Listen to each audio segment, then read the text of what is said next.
پروپیگنڈے کر رہے ہو علماء کے خلاف، مدارس کے خلاف. اب مدارس کو توڑنے کی کوشش کر رہے ہیں.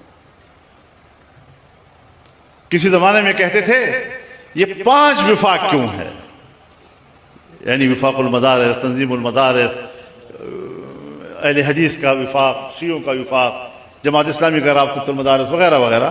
5 کیوں ہو، تم ایک ہو جاؤ. اور اب انہوں نے 5 کے بجائے 15-20 اور بنا دی. یہ ہے ہماری بیوروکریسی اور اسٹیبلشمنٹ کا عقل و خرد، یہ ہے ان کی نیتیں. تو میرے محترم دوستو، قانون بن چکا. اب اگر قانون بن گیا ہے تو پھر بینک اکاؤنٹ کھلنے چاہیے نا مدارس کے. اسٹیٹ بینک آف پاکستان کا حکم آ چکا ہے، تمام بینکوں کو مل چکا ہے، پھر اکاؤنٹ کیوں نہیں کھل رہے؟ اگر رجسٹریشن صوبائی مسئلہ ہے اور صوبے میں قانون سازی ابھی تک نہیں ہوئی تو پھر وزارت تعلیم کے تحت رجسٹریشن صوبوں میں کیوں کرائی جا رہی ہے اور 1860 کے ایکٹ کے تحت کیوں نہیں کرائی جا رہی ہے؟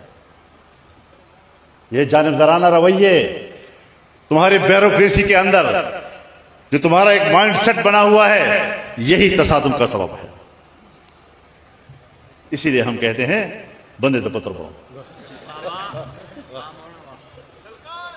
مجرم تم ہو، جہالت تمہارے اندر ہے، مدرسے کی حقیقت کو تم نہیں جانتے، مدرسے کی ضرورت کو تم نہیں جانتے، اور الزام ہم پہ لگا رہے ہو قوم کو گمراہ کرنے کے لیے.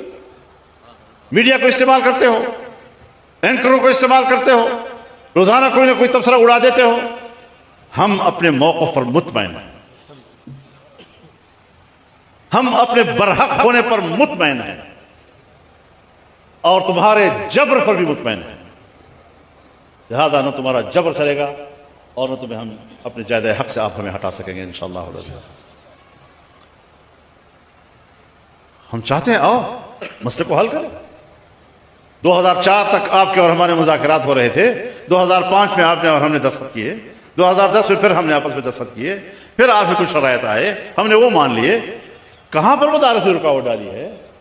لیکن آپ یہ سوچتے ہیں کہ ہم یہ تجویز دیں گے تو یہ انکار کر دیں گے، پھر ہم ان کے اوپر ڈالیں گے کہ دیکھو یہ تو تجویز نہیں مانتے، لیکن مدارس ہر معقول بات کو مانتے رہتے ہیں، اور تم پھر شرارت کر کے اگلے 2-3 شرائط اور پیش کرتے ہو.